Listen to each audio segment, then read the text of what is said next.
السلام علیکم ورحمۃ اللہ وبرکاتہ۔ 2-3 دن کے بریک کے بعد سسٹرز کے سوالات کے جوابات کے ساتھ حاضر ہوں،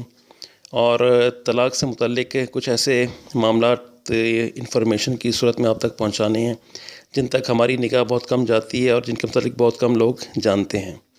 اس سے پہلے یہ بھی بتا دوں کہ ٹرین کے ایک سفر کے دوران ایک اسٹیشن پہ ایک لڑکا میرے پاس آیا اور اس نے سوال کیا کہ کیا دل میں طلاق دینے سے طلاق واقع ہو جاتی ہے؟ اس پہ میں تھوڑا سا مسکرایا بھی، اور پھر اس کے چہرے پہ پریشانی دیکھ کے اس کو سنجیدگی کے ساتھ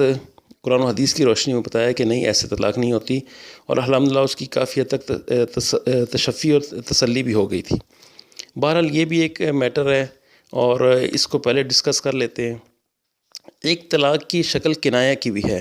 کنایہ اشارے کو کہتے ہیں، اور ایسے الفاظ کو کہتے ہیں کہ جس سے مفہوم واضح تب تک نہیں ہوتا جب تک کہ نیت کا پتہ چل نہ جائے یا نیت کا معلوم نہ کر لیا جائے۔ طلاق بالکنایہ یہ ہے کہ شوہر ایسے الفاظ میں طلاق دے جس کا مفہوم طلاق بھی ہو سکتا ہو اور کچھ اور بھی، مثلا کہے کہ اپنے گھر چلی جا، یا کہے کہ تو آج سے آزاد ہے، اور ایسی صورت میں اگر مرد کی نیت طلاق کی ہوگی تو طلاق واقع ہو جائے گی۔ اور یہ معاملہ بہت سارے لوگوں کو علم بھی نہیں ہے، اور اس وجہ سے کافی مشکلات کا بھی سامنا کرتے ہیں، اور پتہ چل جانے کے بعد اور پریشان ہو جاتے ہیں۔ حضرت عائشہ صدیقہ رضی اللہ تعالیٰ عنہ سے روایت ہے کہ جون کی بیٹی جب نکاح کے بعد رسول اللہ صلی اللہ علیہ وآلہ وسلم کی خلوت گاہ میں لائی گئی اور آپ صلی اللہ علیہ وآلہ وسلم اس کے قریب ہوئے تو اس نے کہا، میں اللہ سے آپ کی پناہ چاہتی ہوں۔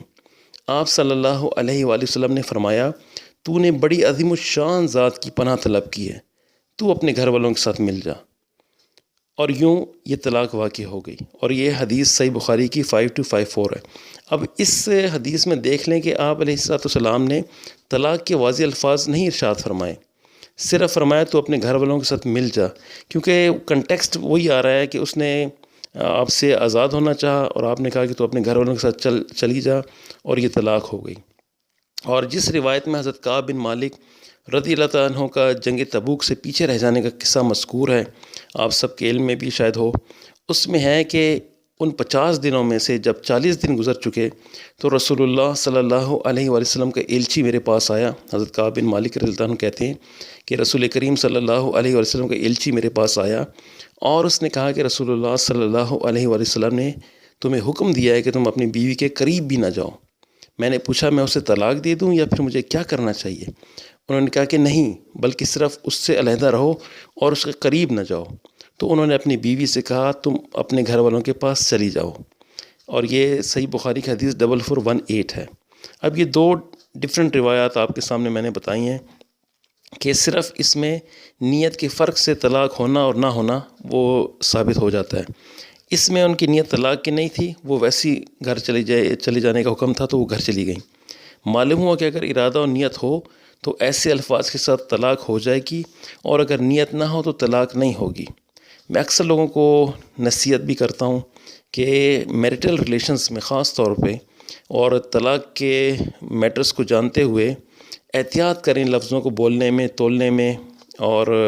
ان کو برتنے میں۔ اور جب میریٹل ریلیشنز ایسے ہو جائیں کہ جس میں لڑائی کا عنصر زیادہ شامل ہو جائے اور لڑائی غالب رہنے لگ جائے اور دونوں کے موڈ سوئنگز ہوتے ہوں، تو پھر تو لفظوں کو بہت تولنے کی ضرورت ہے، احتیاط سے برتنے کی ضرورت ہے۔ اور اکثر لوگ پہنچتے ہیں کہ ہم نے غصے میں طلاق دے دی ہے،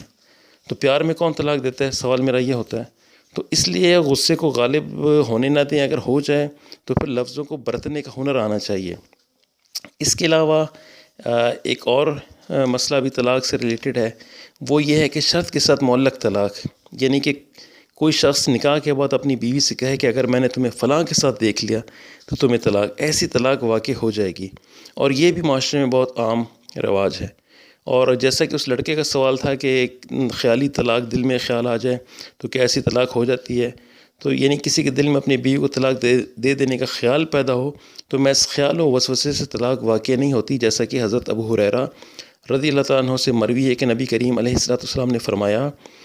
اللہ تعالیٰ نے میری امت سے دل کے وسوسے پر گرفت و مواخذہ سے درگزر فرما دیا ہے،